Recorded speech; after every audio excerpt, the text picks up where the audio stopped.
তো 37 নম্বর কোয়েশ্চেন, হৃদয়ের সংশোধন করার 4টি ধাপ।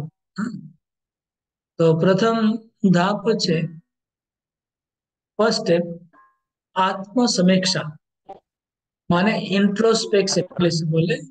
মানে আমরা অন্তর্দৃষ্টি করব, ভিতরে তাকাবো। আমরা এখন বহির্দৃষ্টি রয়েছি, মানে আমরা শুধু বাইরে অপরের দোষ খুঁজে বেড়াচ্ছি, নিজের দোষ আমরা দেখছি না।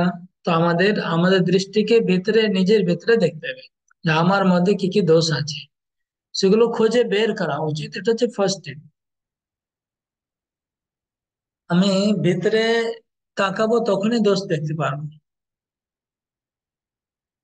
কাম, ক্রোধ, লোভ, মোহ, মদ, মাৎসর্য কি কি আছে, কত মাত্রা আছে, খুঁজে বের করা।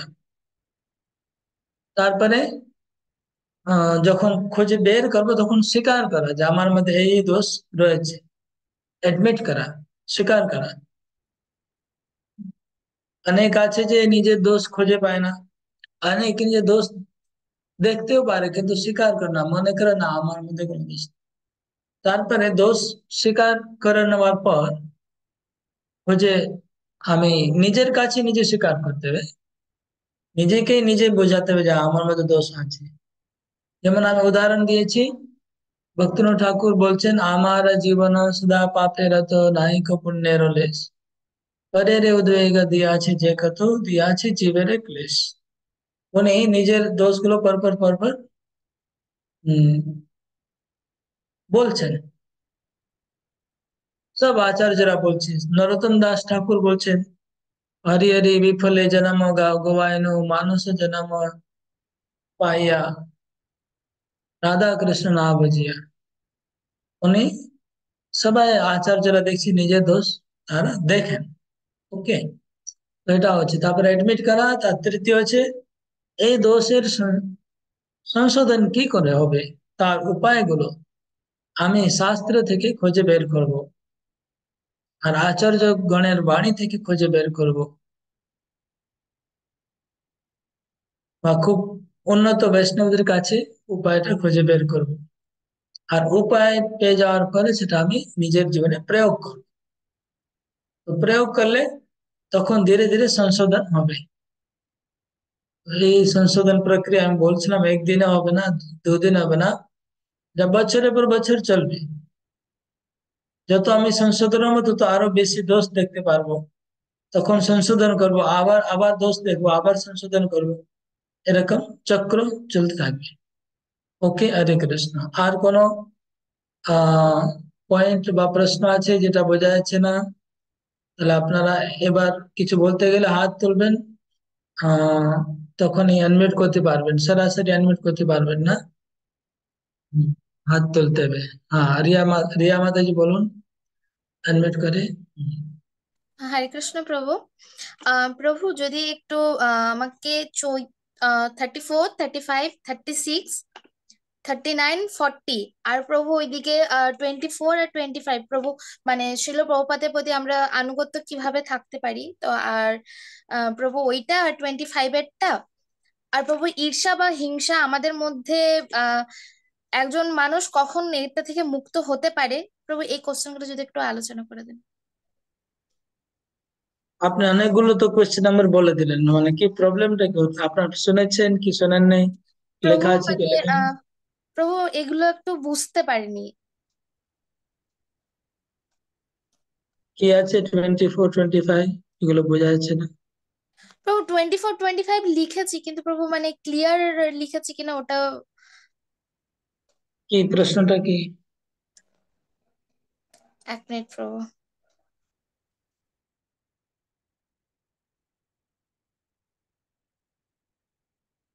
আপনি তো কোয়েশ্চেন জানেন না, তাহলে জিজ্ঞেস কি করে করছেন যে ওটা বোঝা যাচ্ছে না?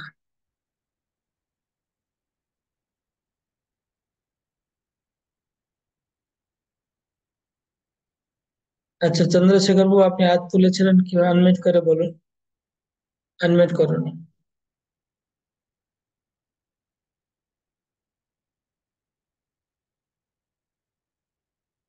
আনমিউট করুন চন্দ্রশেখর বাবু।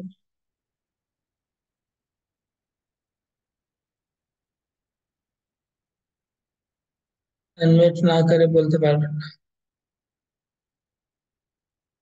মিউট করতে বলছি করে কত। একজন সঙ্গদাসের একজন সঙ্গদাসের অন্য সঙ্গদাসকে সহযোগিতা না করার 3টি উদাহরণ। 38। সঙ্গ দাসের সহযোগিতা না করার উদাহরণ। আপনারা কেউ লিখেছেন তাহলে বলবেন। না, আমি প্রভু ওইটা লিখতে পারিনি।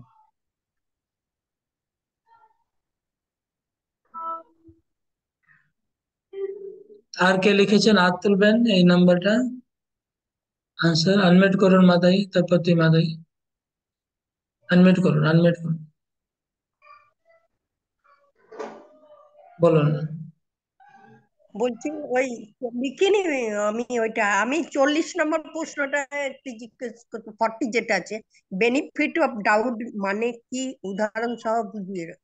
হ্যাঁ, ওটা আমি বলছি, বলবো। এটা 38 নাম্বার কেউ লিখেছেন আপনাদের মধ্যে? না আহ, প্রভু। আচ্ছা, হ্যাঁ, মেঘশ্যাম গোবিন্দ প্রভু, আনমিউট করুন, আনমিউট করুন। 38 লিখেছি প্রভু, বলবো? হরে হ্যাঁ, কৃষ্ণ। মেঘশ্যাম গোবিন্দ প্রভু, আনমিউট করুন। 38 বলবো প্রভু? না, এখন না, আগে বলেন, এখন বলে যাবেন না। হরে কৃষ্ণ প্রভু, ধন্যবাদ। হরে কৃষ্ণ, বলুন। ঈর্ষা থেকে একজন মানুষও কখনো মুক্ত হতে পারে। ঈর্ষা, হিংসা এবং এইভাবে এই প্রকাশ প্রশ্ন, কখনো প্রশ্ন হচ্ছে যে হ্যাঁ, সহযোগিতা, সহযোগিতা উপরে প্রশ্ন আছে। এর মধ্যে সহযোগিতা রয়েছে প্রভু, ওটা লিখেছে আলাদা না, ওটা হিংসা। আলাদা, প্রশ্নটা আলাদা, দুটো প্রশ্ন আলাদা। হরে কৃষ্ণ প্রভু। দুটো প্রশ্ন আলাদা আছে। একটা প্রশ্ন আছে একজন সঙ্গদাস অপর সঙ্গদাস সঙ্গে সহযোগিতা। ওকে, মদন মোহন को अनम्यूट করুন আপনি এবার। মদন মোহন। হুম, হরে কৃষ্ণ। হরে কৃষ্ণ প্রভু, হ্যাঁ, বলুন। 38 প্রভু, হ্যাঁ, 38 বলছি, 38। 38 বলুন, হ্যাঁ, উত্তরটা। একজন সঙ্গদাসের অন্য সঙ্গদাসকে সহযোগিতা না করার 3টি উদাহরণ। তো হ্যাঁ, আমরা অনেক সময় দেখতে পাই একজন সঙ্গদাস অন্য সঙ্গদাসকে সহযোগিতা না করে অসহযোগিতা করছেন। তার উদাহরণ নিম্নরূপ। উদাহরণ নম্বর 1, একজন স্টুডেন্ট অন্য সঙ্গদাসের ক্লাস থেকে আমার ক্লাসে চলে এলো এবং এসে বলল, আপনি খুব ভালো ক্লাস দেন, আপনার ক্লাসে আমি যোগদান করতে চাই, আপনার কাছে আমি ক্লাস করব। তো এখন আমি দেখলাম যে আমার কাছে ক্লাস করতে এসছে, খুব প্রশংসা করছে, আমি আহ বুঝলাম তাহলে আমি খুব ভালোই ক্লাস দিই। তা আমি কি করলাম, তাকে আমি আমি ক্লাসে নিয়ে নিলাম। তারপর আমি সত্যিকারের অ্যাকচুয়াল আমি এটা সহযোগিতা করলাম না। আমার উচিত ওই যে ক্লাস থেকে সে এসেছে সেই ক্লাসের যে টিচার, তার সঙ্গে আমাকে কথা বলা প্রয়োজন। তার সঙ্গে কথা বলে আমি বুঝতে পারবো সে কি জন্য আমার ক্লাসে আসছে, সেখানে কোনো কিছু সে দোষ ত্রুটি বা অন্যায় করেছে কিনা। বা আমার সবসময় উচিত ওই সঙ্গদাসের কাছে কথা বলে তারপর সেই সঙ্গদাস যদি বলেন যে হ্যাঁ আপনি ওকে দিয়ে ক্লাস করতে পারেন, কোনো অসুবিধা নেই, ওর বাড়ির সামনে আছে সেই জন্য আপনার কাছে ক্লাস করতে গেছে, আপনি করতে পারেন, তাহলে তবে আমি সেটাকে যদি অ্যাকসেপ্ট করি, তাহলে আমার এটা সহযোগিতা করা হবে। তাছাড়া আমার এটা অসহযোগিতা করা হলো। খুব উদাহরণ ভালো, নম্বর 2, এটা খুব সুন্দর একজন লিখেছেন আপনি, স্টুডেন্ট। খুব ভালো আচ্ছা লেখা প্রভু। হয়েছে। দ্বিতীয়টা বলুন। একজন স্টুডেন্ট অন্য ক্লাস থেকে আমার কাছে এসে বলল, ওই ক্লাসে দীক্ষা আমার হচ্ছে না, আপনি যদি আমাকে দীক্ষা করাতে পারেন তাহলে ভালো, আমি আপনার ক্লাসে আসবো, আপনার ক্লাস করব। আমি বললাম হ্যাঁ হ্যাঁ তুমি চলে এসো আমার ক্লাসে, আমি তোমার দীক্ষার ব্যবস্থা করে দেবো। এটা হচ্ছে অসহযোগিতা। আমি কোনো দেখলাম না সেই ক্লাসে সে কেমন ক্লাস করে, সে নিয়মগুলি ঠিকঠাক পালন করে কিনা, আমি তার সম্বন্ধে কোনো কিছুই না জেনে এবং ওই সঙ্গদাসকে জিজ্ঞাসা না করে আমি শুধু আমার প্রশংসা পাওয়ার জন্য আমি যদি এটা করি, তাহলে অবশ্যই এটা অসহযোগিতা। প্রভু, হয়েছে? হ্যাঁ, হয়েছে, ভালো হয়েছে। 3 নম্বর, মন্দিরের অনুষ্ঠানে কয়েকজন স্টুডেন্ট অন্য ক্লাস থেকে এসেছে, তারা তার টিচারকে খুঁজে পাচ্ছে না, তারা প্রসাদের কুপন পায়নি। আমার সঙ্গে দেখা হয়েছে, আমাকে এসে বলল আমি আপনি আমাদেরকে একটু প্রসাদের ব্যবস্থা করে দিন, কোনো কুপন পাইনি। আমি তাদের প্রসাদের ব্যবস্থা করে দিলাম এবং তাদেরকে বললাম যে দেখো, তোমার টিচার কেমন, তোমাদের কোনো খবরই রাখে না, আমার ক্লাসে এসো, তোমরা আসবে আর অনেক সুবিধা পাবে। এটা হচ্ছে ওই সঙ্গদাসের প্রতি তার বিরূপ মনোভাব প্রদর্শন করে তিনি নিজেকে ছোটই করলেন এবং এটা অসহযোগিতায় করলেন। আরে বল, খুব সুন্দর, তিনটাই উদাহরণ পারফেক্ট আছে। ভালো, এটা আচ্ছা, 38 নাম্বার হয়ে গেল। আর কোন প্রশ্ন আছে যারা আপনার বুঝতে পারছেন না? ওকে, একটা প্রশ্ন মাতাজি বলেছিলেন ওই benefits of doubt. Benefits of doubt কারো লেখা আছে? তাহলে হাত তুলুন, কে উত্তর দেবেন, শুনবো আপনাদের থেকে। বেনিফিটস অফ ডাউট কেউ লিখেছেন, হাত তুলবেন, নাহলে ফির ওকে, মদন মোহনপু হাত তুলেছেন। আর কেউ বলতে চান তো আগে বলুন, নাহলে ওনাকে বলবো আবার আমি। অমৃতাময়ী মাতাজি, আনমিউট করুন, মাতাজি আনমিউট করে বলুন। হরে কৃষ্ণ প্রভু, প্রণাম। প্রভু, এটা আমি আপনার লেকচারে শুনলাম যে আপনি বলছিলেন যে অনেক সময় আমরা মন্দিরে গেলাম, তো মন্দিরে দেখলাম যে মন্দিরের কোনো প্রভু বা আমাদের কোনো টিচার যদি আমাদের দিকে, আমরা হয়তো তাকে প্রণাম প্রদর্শন করলাম কিন্তু তিনি হয়তো তাকালেন না। তো সেই সময় আমরা পজিটিভ দিক থেকে সেটা আমরা নেব, আমরা ইনস্ট্যান্টলি কোনো বাজে কিছু ভেবে নেব না মনের দিক থেকে যে উনি হয়তো আমার উপর রেগে আছেন বা উনি আমাকে পাত্তা দিলেন না, উনি হয়তো ব্যস্তর মধ্যে আছেন। তো সেইটা আমাদেরকে, সেই মুহূর্তের মধ্যে আমাদেরকে সবসময় পজিটিভ ভাবনা চিন্তা নিয়ে আমাদেরকে এটা ভাবতে হবে। তো মানে সন্দেহ, ডাউটটা যখন করব, সেই এটাই হচ্ছে বেনিফিটস অফ, মানে বেনিফিটস অফ ডাউট, যে ডাউটটাকে আমরা পজিটিভ ভাবে নেব কোনো কিছুর ব্যাপারে যদি আমাদের সন্দেহ থাকে। হ্যাঁ, মানে গিভিং বেনিফিটস অফ ডাউট। হ্যাঁ, কেউ আহ যে কোনো ঘটনা ঘটছে, যে ঘটনাগুলো দেখে আমার মানে খারাপ লাগছে, কিন্তু আমি ওখানে গিভিং বেনিফিটস অফ ডাউট, মানে হয়তো উনি এরকম অবস্থায় ছিলেন, হয়তো এই হতে পারে, এটা হয়তো এই জন্য ওরকম উনি করেছেন, এটা বলে গিভিং বেনিফিটস অফ ডাউট। প্রথম চান্সটা আমরা দেব, তারপরে আমরা ফ্যাক্ট কি আছে পরে আমরা দেখব, বিবেচনা করব বা রিসার্চ করব যে ফ্যাক্ট কি ছিল। কিন্তু প্রথমে আমরা একবার গিভিং বেনিফিটস অফ ডাউট, প্রথমে একবার কিছু আমরা ভাববো যে হয়তো এই কারণে হতে পারে। সঙ্গে সঙ্গে আমরা দোষারোপ করবো না, ইমিডিয়েটলি চোখে দেখে সঙ্গে সঙ্গে বললাম তোমার জন্য এটা হয়েছে, তুমি এটা করেছো, ওরকম নয়। ওকে, নেক্সট কোনো কোয়েশ্চেন যেটা বোঝা যাচ্ছে না? হাত তুলতে হবে, হাত তুলে, হাত তুলে আনমিউট করতে পারবেন না। হ্যাঁ, মাতাজি বলবেন, সমর্পিতা মাতাজি আনমিউট করে বলুন। হরে কৃষ্ণ প্রভু, প্রণাম। প্রভু, আমি এই 25 নম্বরটা একটু জানতে চেয়েছিলাম। কত নাম্বার? 25। আচ্ছা, কি আছে প্রশ্ন? প্রভুপাদের প্রতি আনুগত্য কি? প্রভুপাদের প্রতি আনুগত্য কি? ওকে, এটুকুই আছে না আরো কিছু লেখা আছে?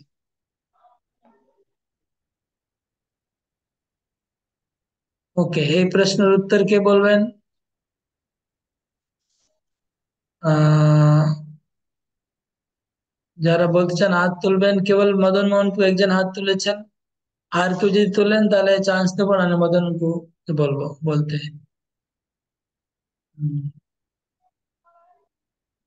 ওকে, তমাল প্রভু।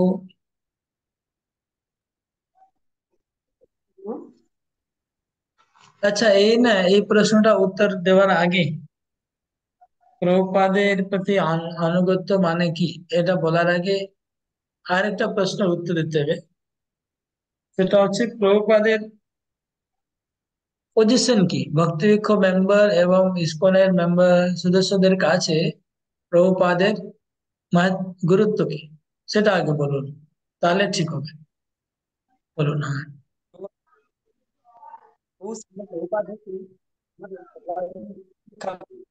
তিনি শুধু বর্তমান নন, ভবিষ্যতে যারা ইসকনের ভক্ত হবে তারা তাদেরও শিক্ষাগুরু ছিল প্রভুপাদ।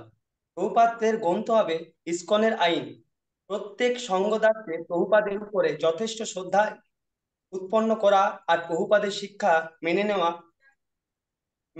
প্রভুপাদ ছাড়া বাইরে থেকে শিক্ষা গ্রহণ করা উচিত নয়, না হলে ইসকন থেকে বেরিয়ে যেতে হবে। তো এইটুকু লেখা আছে। এটা হচ্ছে প্রভুপাদের গুরুত্ব কি, তাই তো? আর এখানে ইসকনের প্রতিষ্ঠাতা আচার্য, এটা বলতে হবে প্রথমে। 1 নম্বর হবে প্রভুপাদ হচ্ছেন ইসকনের প্রতিষ্ঠাতা আচার্য, সংস্থাপক আচার্য। প্রতিষ্ঠাতা আচার্যের যে পজিশন থাকে, সেই পজিশন কিন্তু ইসকনে অসংখ্য গুরু, গুরু থেকে উপরে, সন্ন্যাসী থেকে উপরে, জীবিস থেকে উপরে, সবার উপরে। 1 নম্বর। 2 নম্বর হচ্ছে প্রভুপাদ হচ্ছেন সবার শিক্ষাগুরু। সবার মানে ইসকনের সমস্ত দেশ, আফ্রিকা, ইন্ডিয়া, আমেরিকা, যত দেশ আছে, ইসকনের যত ভক্ত আছে, নতুন ভক্ত, পুরানো ভক্ত, যত সিনিয়র ভক্ত, সবার তিনি শিক্ষাগুরু। হুম, তাই না? তো আগামী ভবিষ্যতে যত ভক্ত আসবে তাদের শিক্ষক তুমি বলেছো। তারপর প্রভুপাদের বই হচ্ছে ইসকনের আইন। যদি কোনো ভক্ত মধ্যে দুই মতভেদ হয়, তো কোনটা ঠিক কোনটা ভুল, এটা নির্ণয় হবে প্রভুপাদের বই থেকে। প্রভুপাদ বই হচ্ছে ইসকনের আইন বই।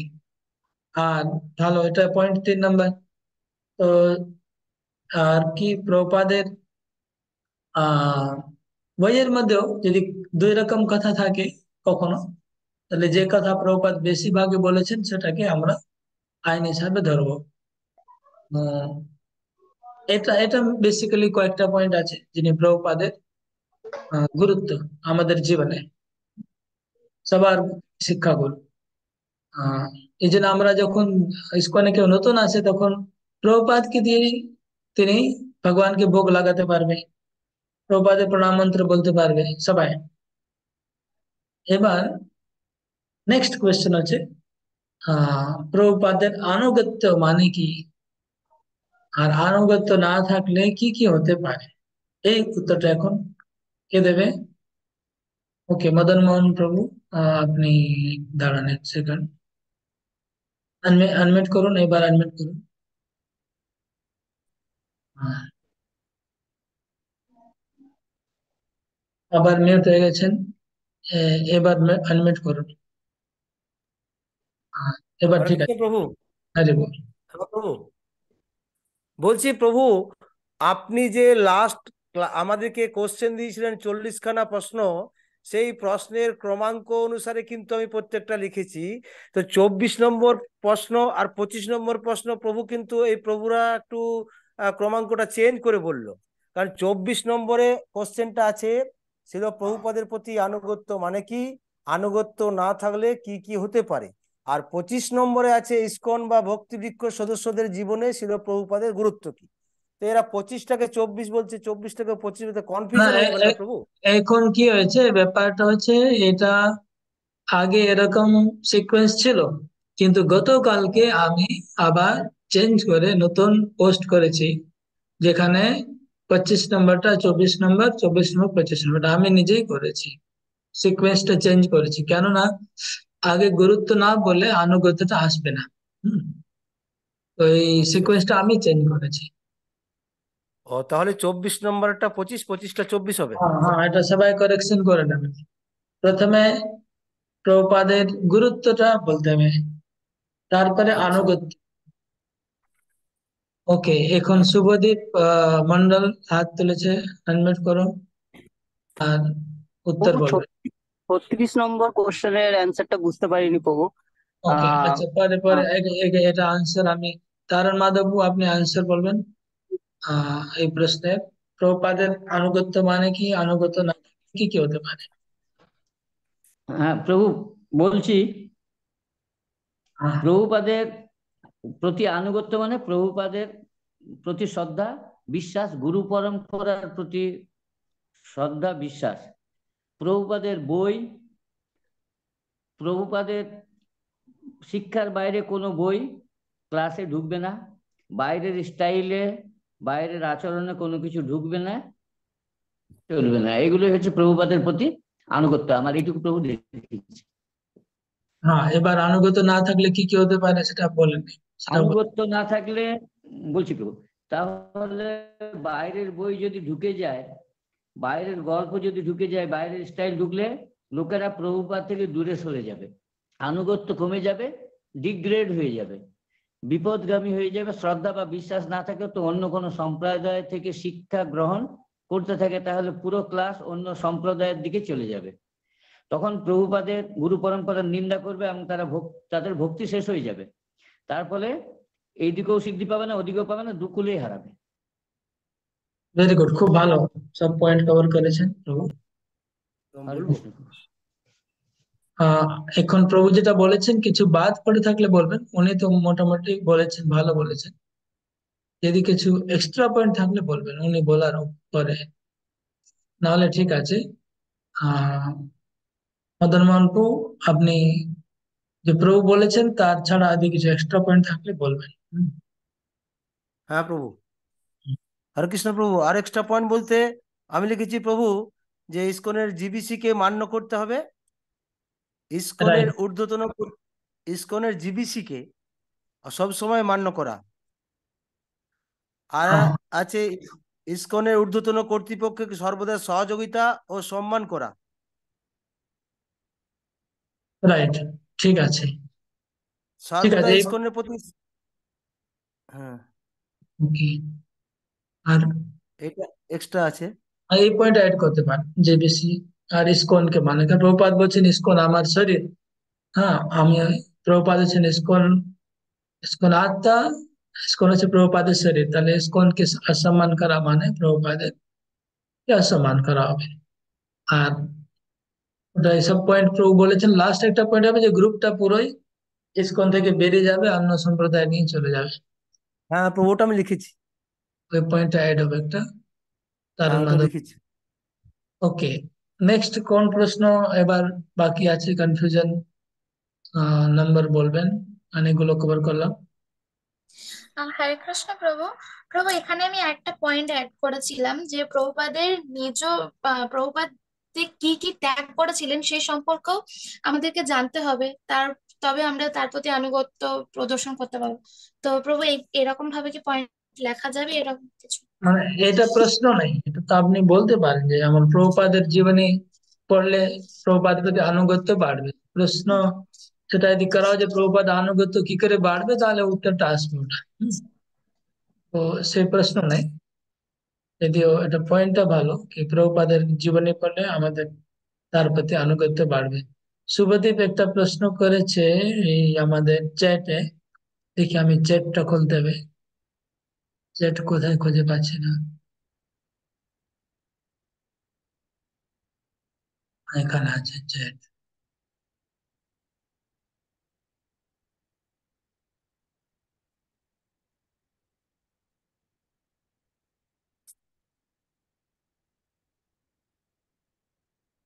একজন সঙ্গদাস কিভাবে কোন প্রকার ঈর্ষা চলতে পারে আর কোন প্রকার ঈর্ষা চলবে না?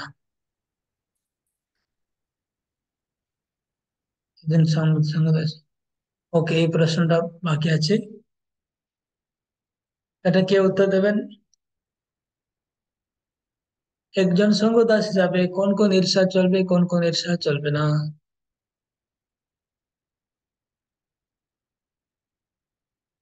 ওকে, মদন মোহন প্রভু হাত তুলেছেন, বলুন প্রভু, আনমিউট করে বলবেন। গোবিন্দ মনোহর প্রভু, আপনার থেকে কিছু শোনা যাচ্ছে না, আপনি খাতা তৈরি কত করেছেন? নম্বরের কোশ্চেনটার নাম্বারটা? নাম্বারটা জানি না, নাম্বারটা জানি না। গোবিন্দ মনোহর প্রভু, আপনি খাতা তৈরি করেছেন? করেছি, শিশুগুলো লিখবো। ওকে, আপনি কিছু বলছেন না, মনে হচ্ছে খাতা রেডি নেই। না, আমার লেখা আছে প্রভু, কিন্তু নাম্বারটা না বলে খুঁজতে পারছি না আমি। ওকে, ঠিক আছে। লেখা আছে। তো কারো কোনো প্রশ্ন থাকলে, কোনো বাদ আছে এখনো, তো জিজ্ঞেস করতে পারেন। 40টার মধ্যে কোনো প্রশ্ন এখনো বুঝতে পারছেন না তো জিজ্ঞেস করতে পারেন। শুভদীপ একটা প্রশ্ন জিজ্ঞেস করেছে, আমি এটা বলবো উত্তরটা। তো প্রশ্নটা হচ্ছে ঈর্ষা সম্বন্ধীয়, যে একজন সঙ্গদাস হিসাবে ঈর্ষা উপরে দুটো প্রশ্ন আছে। ঈর্ষা সম্বন্ধে দুটো প্রশ্ন আছে। হ্যাঁ প্রভু পেয়েছি। হুম। হ্যাঁ প্রভু 34 নম্বর আর 35 নম্বর। হ্যাঁ, তো কি কি? 34 নম্বর হচ্ছে ঈর্ষা বা হিংসা আমাদের মধ্যে আছে কি না, আর এর থেকে একজন মানুষ কখন মুক্ত হতে পারে, এটা 34 নম্বর। হ্যাঁ, আর একটা প্রশ্ন হচ্ছে 3 প্রকার ঈর্ষা প্রকাশ কি কি উপায়ে করা যায়, উদাহরণ সহ বলুন। হ্যাঁ, রাইট। 3 প্রশ্ন আছে, তারপর আরেকটা আছে। তো ঈর্ষা উপরে 3টা প্রশ্ন আছে। আহ প্রথম প্রশ্ন তো খুব একজন সঙ্গদাস হিসাবে কোন প্রকার ঈর্ষা চলতে পারে এবং কোন প্রকার চলবে না। রাইট। ওকে, 3 প্রকার। হরি বল কালিন্দীপতি প্রভু, আপনার কোনো আওয়াজ শুনতে পাচ্ছি না। আপনি কিছু লিখেছেন, খাতা তৈরি করেছেন কিনা কালিন্দীপতি প্রভু? হরিষ্ণবাবু, আমি কালকেই এসেছি, আমি ছিলাম না। কিছুটা রেডি হয়েছে, বাকিটা আমি এবারে রেডি করে নেবো। করুন করুন করুন করুন। আচ্ছা, আপনাদের মৃণাল মাধব নেই এখানে, কি ব্যাপার? কোথায় কালিন্দীপতি প্রভু? মৃণাল মাধব কোথায়? হ্যাঁ, তো বাড়িতে আজকে নেই, তাহলে কি অন্য কোথাও আছে? বুঝতে পারছি না আমি। আপনার অ্যাসিস্ট্যান্ট না? হ্যাঁ। ওকে, তো ঈর্ষার উপরে 3টা প্রশ্ন আছে। প্রথম প্রশ্ন কে উত্তর দেবে? হাত তুলবেন। হ্যাঁ, হাত তুলতে হবে। তপতি দত্ত, আপনি বলুন প্রথম প্রশ্ন, তারপরে নিপেন প্রভুকে জিজ্ঞেস করবো। আনমিউট করে বলুন, আনমিউট করুন। হ্যাঁ, আনমিউট করুন, বলুন এবার। ঈর্ষা বা হিংসা আমাদের মধ্যে আছে কিনা, ঈর্ষা থেকে একজন মানুষ কখন মুক্ত হতে পারে?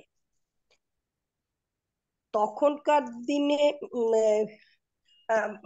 ঈর্ষা আমাদের মধ্যে আছে। দাঁড়ান একটু লেখাটা। হ্যাঁ, বলছি, কাম ক্রোধ লোভ থেকে মুক্ত হওয়া যায়, কিন্তু হিংসা থেকে মুক্ত হওয়া যায় না। হিংসা থেকে সঙ্গদাসে দূরে থাকা উচিত। আমাদের সবার মধ্যে হিংসা আছে। হিংসা এমন ভাবে প্রকাশ করব না যাতে কোনো পরিণাম খারাপ হয়। হিংসা থেকে মুক্ত হওয়া কঠিন। যখন আমরা সম্পূর্ণভাবে যখন আমরা কৃষ্ণ প্রেমে আসক্ত হব, তখন হিংসা দূর হবে। হিংসা 3 প্রকার। তারপরে প্রশ্নটা হচ্ছে হিংসা কয় প্রকার এবং কি? এইটুকু লিখলে। এটা প্রথম প্রশ্ন হলো, ঠিক আছে, একদম উত্তর ঠিক আছে। মানে আমাদের জীবনে লাস্ট পর্যন্ত থাকবে, কৃষ্ণ প্রেম পাওয়া পর্যন্ত ঈর্ষা থাকবে, কৃষ্ণ প্রেম পাওয়ার পরে চলে যাবে। ওকে, নেক্সট কোয়েশ্চেন। 3 প্রকার ঈর্ষা কে आंसर দেবেন? নৃপেন প্রভু, আপনি লিখেছেন, বলুন, আনমিউট করে বলুন। নৃপেন প্রভু, আনমিউট করে বলুন, আগে আনমিউট করুন নৃপেন প্রভু।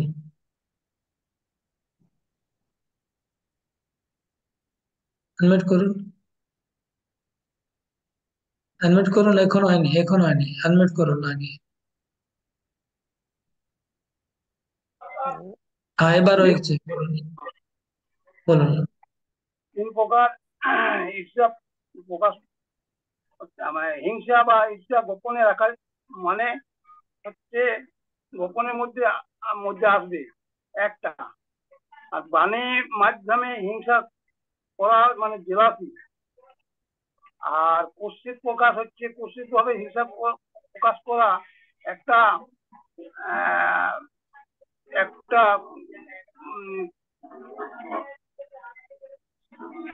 একটা খুব খারাপ ভাবে প্রকাশ করা।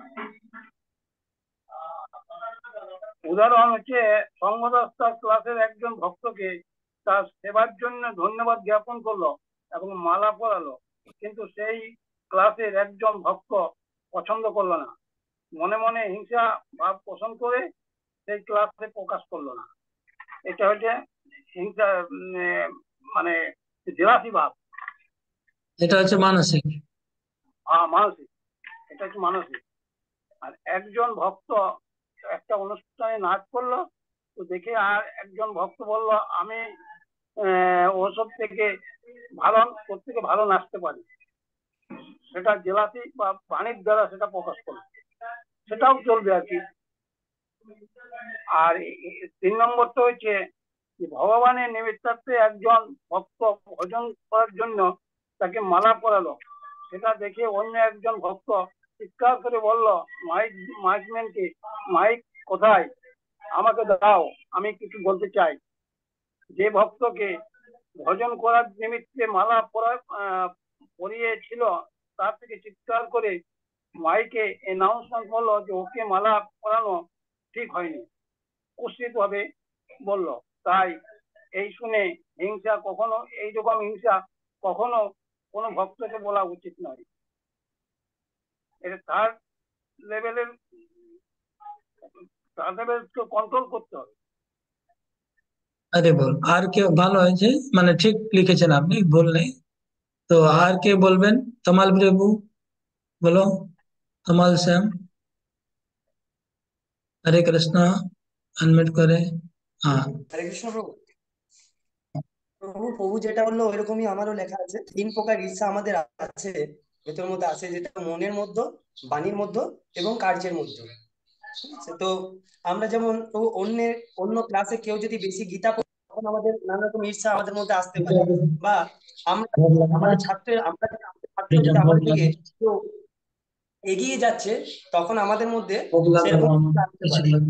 যেমন প্রভু কোনো ভক্তকে মালা পরানো হয়েছে, সেটা আমার দেখে মনে মনে কষ্ট হচ্ছে, ঠিক আছে, তো সেটা থেকে আমাদের ঈর্ষা আসতে পারে। বা ওকে মালা, 2 নম্বর পয়েন্ট, ওকে কেন মালা পরালো, ওর থেকে তো আমি ভালো প্রচার করি বা আমাকে মালা পরানো উচিত, এটা আমি লোককে প্রচার করছি, ঈর্ষা আসতে পারে প্রভু। আর 3 নম্বর পয়েন্ট আরেকটা হচ্ছে প্রভু, ওই ভক্তকে মালা পরানো হলো বলে ওর কাছে গিয়ে ওকে নানান ভাবে কটু কথা বলে, মাইক ধরে লোকের কাছে কথা বলা, ওটাও কার্যের মধ্যে দ্বারা আমাদের প্রভু ঈর্ষা জানানো হচ্ছে। এই 3 প্রকার দ্বারা প্রভু আমাদের ঈর্ষা জানানো হয়। হরে কৃষ্ণ। মানে হিংসা যেন কুৎসিত ভাবে, কুরূপ ভাবে প্রকাশ না পায়, সেটা এখানে বলা আছে। হিংসা তো থাকবেই, হিংসা থেকে আমরা মুক্ত নয়, কিন্তু হিংসাতে প্রকাশটা এমন ভাবে না হয় যাতে ওখানে খুব ঝামেলা হয়ে যায়, প্রবলেম হয়ে যায়, মানে ইস্যু ক্রিয়েট করা পাবলিকের মধ্যে সবার সামনে, ওটা ঠিক না, এটা বলা হয়েছে। এটা হয়, অনেক সময় হয়, ইস্যু ক্রিয়েট হয়ে যায়, সবার মধ্যে একটা ঝামেলা সৃষ্টি হয়ে গেল, ঈর্ষা ধরুন, চিৎকার চেঁচামেচি, হই হুল্লোড়, কান্নাকাটি, এসব মানে শুরু হয়ে যায় যদি কেউ কারো প্রতি ঈর্ষা থাকে আর তাকে কোন ইত্যাদি। ওকে, তো প্রায় সবই প্রশ্ন কভার হয়েছে। এখন কোনো প্রশ্ন আছে যে আপনারা বুঝতে পারছেন না, তাহলে জিজ্ঞেস করুন।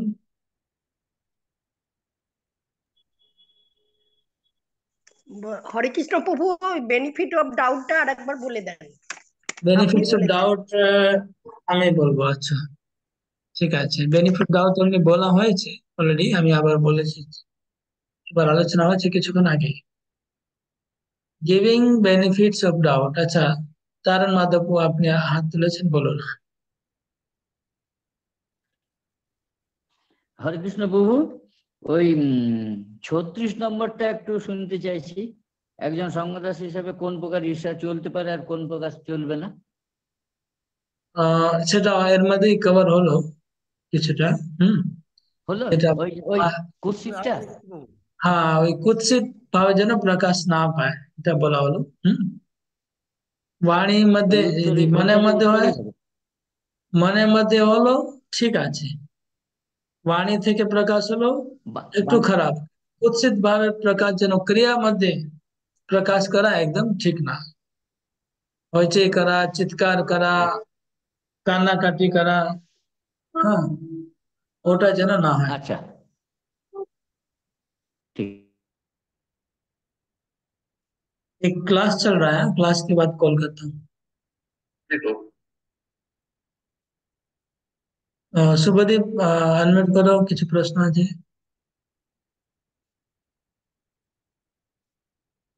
শুভদীপ মন্ডল হাত তুলেছেন, হ্যাঁ, না না প্রভু, কোশ্চেন ওইটাই ছিল, ওটা অ্যান্সার পেয়ে গেছি প্রভু। ক্লিয়ার হয়ে গেছে।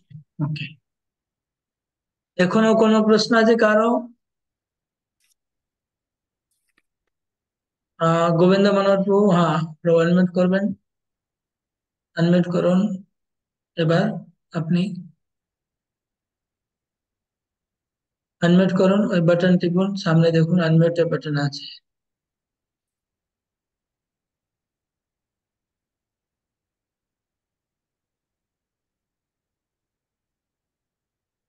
ও গোবিন্দ মনোহর প্রভু আউটই হয়ে গেলেন, আনমিউট করতে গিয়ে আউটই হয়ে গেছেন, উনি বুঝতে পারেনি কি করলেন। হ্যাঁ আনমিউট হয়েছে না প্রভু, আপনার আনমিউট হয়েছে কি না? না, মিউট উল্টো হয়ে গেছে। প্রভু আপনি আনমিউট করতে পারেন, এটা বাটন টিপতে হবে, আপনি দেখুন একটু গোবিন্দ মনোহর প্রভু, এটা বাটন, হ্যাঁ হয়েছে হয়েছে হয়েছে, হয়েছে হ্যাঁ বলুন। বলছি যে প্রভু ওইখানে যে বললেন যে ঈর্ষা করা উচিত নয়, কিন্তু ঈর্ষা করা উচিত কি সেটা আপনি কিছু বলছেন না? আহ আপনার প্রশ্নটা কি? দুটো প্রশ্ন ছিল, যে ঈর্ষা করা উচিত আর ঈর্ষা করা উচিত না। তা আপনি ঈর্ষা করা উচিত না তা ক্লিয়ার করলেন, যে ঈর্ষা করা উচিত কি সেটাই বলছি। হিংসা, প্রশ্নটা কি আছে এক্স্যাক্টলি? এটা প্রভু প্রশ্নটা ছিল যে একজন সঙ্গদাস হিসাবে কোন প্রকার ঈর্ষা চলতে পারে আর কোন প্রকার চলবে না। ঠিক আছে না? তো এর উত্তর হচ্ছে, যেহেতু আমরা শুদ্ধ ভক্ত নয়, আমাদের মধ্যে হিংসা আছে, তো কোনো ভক্ত যদি মালা পড়ছে, প্রশংসা হচ্ছে, আমার হৃদয়ের মধ্যে দুঃখ হবে, আমি মনে মনে কষ্ট পাবো, ওহো ওই ভক্তকে মালা পরানো হলো, ঠিক আছে? তো এই ঈর্ষা থাকলে সঙ্গদাস ডিসকোয়ালিফাই হলো না, সঙ্গদাস থাকতে পারে, এরকম ঈর্ষা করলেও সে সঙ্গদাস হতে পারে, ঠিক আছে? তারপরে বাণী মধ্যেও প্রকাশ পায়, ধরুন কেউ নাচছে, বলো, আমি বললাম ও আমি ওর থেকে ভালো নাচতে পারি, সেটাও মানে সেটাও সঙ্গদাসের ডিসকোয়ালিফিকেশন হলো না, হতে পারে। কিন্তু যদি কেউ কুৎসিত ভাবে ঈর্ষা প্রকাশ করে, হিংসা মানে সে ওখানে চিৎকার শুরু করে দেয়, কানাকাটি শুরু করে বা হাই হুল্লোড় করে, তো ওটা সঙ্গদাসের ডিসকোয়ালিফিকেশন, ওটা এইভাবে হিংসাটা প্রকাশ পাবে না, এটা বলা হচ্ছে। তার মানে চেষ্টা করতে হবে যাতে আমাদের মনে ঈর্ষা না আসে। হিংসা তো খতম করতে হবে, নাহলে আমরা কৃষ্ণ প্রেম পাবো না। কিন্তু এখানে সঙ্গদাসের যেহেতু কোয়ালিফিকেশন আলোচনা হচ্ছে, এখানে আমরা কৃষ্ণ প্রেমের কোয়ালিফিকেশন আলোচনা করছি না, এই জন্য সঙ্গদাসের যোগ্যতা কি, এটা এই জন্য বলা হচ্ছে এরকম। বাকি ভক্ত হলে তো হিংসা মুক্ত হতে হবে, কিন্তু আমরা মুখে বলবো, কিন্তু ভেতরে হিংসা থেকে মুক্ত হওয়া সময় লাগবে, কঠিন আছে। তো আমি বলছি হিংসা থাকলে থাকতেও পারে, কিন্তু ওটাকে ভিতরেই চাপিয়ে রাখতে হবে, ওটা যেন আমরা বৈষ্ণব অপরাধে ফেসে না যাই, বা আমরা আমাদের যে সংস্থাকে কোনো নোকসান না করে, মানে হিংসা ধরুন আমার যেন কোনো সংস্থার কোনো ক্ষতি না হয়, এটা যেন কন্ট্রোল করতে হবে। তারুণ মাধব, আপনি হাত তুলেছেন, বলুন, আর সমর্পিত মাথায় করে বলুন, আনমিউট করুন, আগে আনমিউট করুন। হরে কৃষ্ণ প্রভু, দণ্ডবত প্রণাম। হরে কৃষ্ণ। বলছি 39 নম্বরটা, একজন সঙ্গদাস অন্য একজন সঙ্গদাসকে ভালো সহযোগিতা করার 4টি উদাহরণ, এটা যদি এক দুটো প্রভু আমারও এটাই প্রশ্ন ছিল, এই প্রশ্নটাই আলোচনা করতে বলছিলাম। এটা আমার মনে হয় মদন মোহন প্রভু সহযোগিতা করার 3টা উদাহরণ দিয়েছেন, আর তার সঙ্গে সঙ্গে ওটা উনি পজিটিভও বলেছেন যে হ্যাঁ এরকম এরকম করা উচিত। তো আমার তো মানে দুটোই কভার হয়ে গেল অনেক। তাহলে প্রভু ওইটাই গুছিয়ে এটাতে অ্যান্সারটা দিলেই হবে। হ্যাঁ, তো আর সহযোগিতা উদাহরণ আহ হ্যাঁ, এখন যদি আপনাকে সহযোগিতা না করার উদাহরণ আছে তাহলে না করার গুলো লিখবেন, আর যদি সহযোগিতা করার উদাহরণ বলে তাহলে করার জিনিসগুলো লিখবেন। এক্সাম্পল একই, কিন্তু 2 ভাগে লেখা যাবে, বুঝতে পারছেন? যেমন সহযোগিতা না করার উদাহরণ, একজন ভক্ত সঙ্গে মন্দিরে দেখা হলো, অন্য ক্লাসের মেম্বার, সে প্রসাদের কুপন খুঁজে পাচ্ছে না, আমি তাকে প্রসাদের কুপন দিলাম। দিলাম, আর প্রসাদে কুপন দিয়ে হরে কৃষ্ণ বলে তাকে আমি এবার ডিস্টার্ব করবো না, ঠিক আছে, প্রসাদে কুপন দিলাম, তারপরে ছেড়ে দিলাম তাকে। ওটা তারপরে তার সঙ্গ দাসকে বললাম এরকম আপনার ভক্ত কুপন খুঁজে পাচ্ছিল না, তো আমি ওটা ব্যবস্থা করে দিয়েছি, আপনি তো দেখবেন। এটা হচ্ছে সহযোগিতা করার এক্সাম্পল। আর না করার এক্সাম্পল, তাকে আমি কুপন দিলাম, তারপরে যেটা আগে প্রভু বললেন যে আমি তারপরে বললাম দেখো তোমার সঙ্গ দাস কোথায় ঘুরে বেড়াচ্ছে, খোঁজ রাখছে না, আমি তোমাকে কুপন দিলাম, তুমি আমার ক্লাসে চলে আসো। এটা অসহযোগিতার উদাহরণ।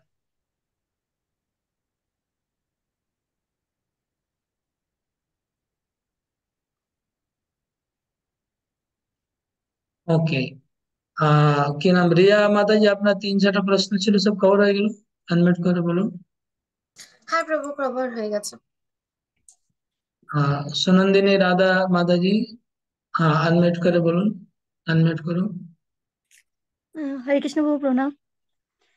প্রভু 27 নম্বর প্রশ্নটা, কর্তৃপক্ষের সঙ্গে সহযোগী মনোভাব না থাকার কারণ এবং তার সমাধান কি, একটু বলে দিলে ভালো হতো। হ্যাঁ, তো কর্তৃপক্ষ সঙ্গে সমাধান না হওয়ার কারণ হচ্ছে, সহযোগিতা না হওয়ার কারণ হচ্ছে হয়তো কর্তৃপক্ষ কখনো এমন কিছু কথা বলেছে যেটা আমি আঘাত পেয়েছি, আর আমার মনে সে আঘাতটা থেকে গেছে, তাই জন্য আমি সহযোগিতা করছি না। হয়তো কর্তৃপক্ষ এমন কিছু আচরণ করেছে, আচরণ আমার ভালো লাগেনি, ভালো লাগছে না, তার জন্য আমি সহযোগিতা করছি না। হয়তো কর্তৃপক্ষ আমার প্রতি কোনো কারণে অসন্তুষ্ট আছে, আমার উপরে রাগ করছে, আমাকে দেখছে না, তো আমি মনে করছি আমাকে উনি নেগলেক্ট করছে, অ্যাভয়েড করছে, আমাকে অপমানিত বোধ হচ্ছে, এই জন্য আমি সহযোগিতা করছি না। তো এই সব কারণ আছে, এই জন্য মনোমালিন্য সৃষ্টি হচ্ছে মানে, আর আমি সহযোগিতা করছি না। এর সমাধান কি?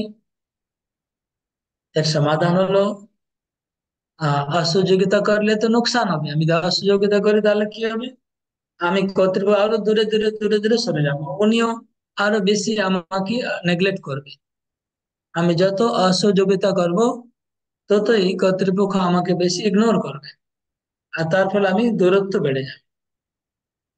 সমাধান হলো আমার কর্তৃপক্ষ কাছে গিয়ে যে ব্যাপারে আমার কষ্ট হয়েছে, আঘাত পেয়েছি, খারাপ লেগেছে, সেটা বলতে হবে আর সমাধান করতে হবে। হয়তো ভুল বোঝাবুঝি হতে পারে বা সত্যি হতে পারে, যেটাই হবে সেটা সমাধান হবে।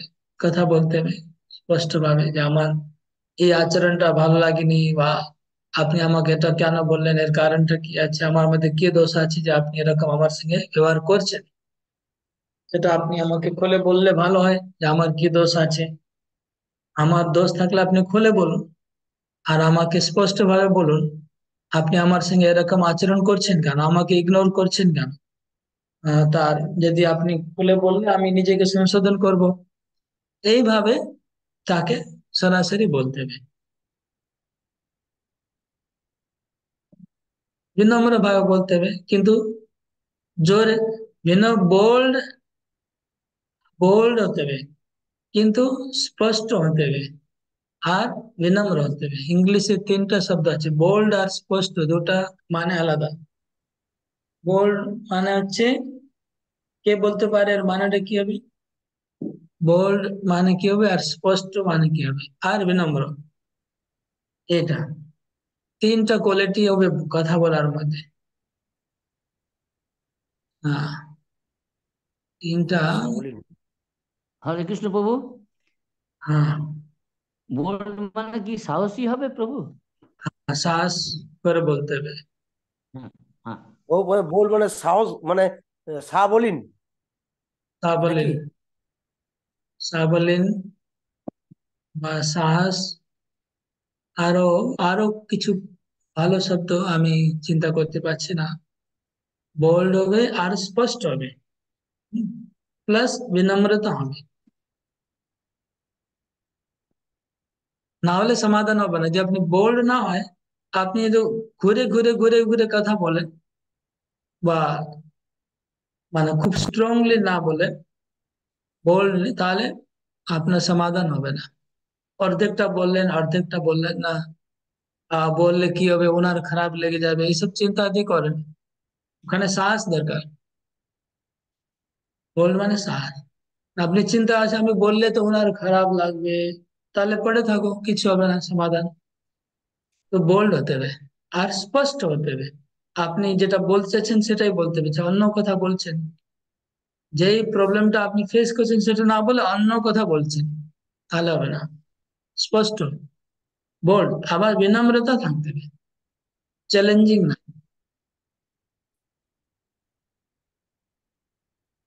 তাহলে সমাধান হতে পারে। অ্যাটলিস্ট আপনার রাস্তা ক্লিয়ার হয়ে যাবে।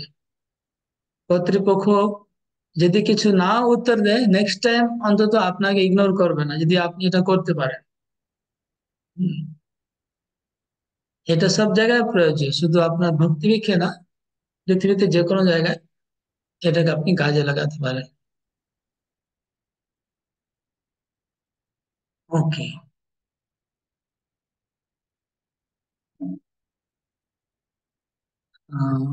আর হাত তুলেছেন, কাজ থেকে আনমিউট করুন। হরে কৃষ্ণ। তাহলে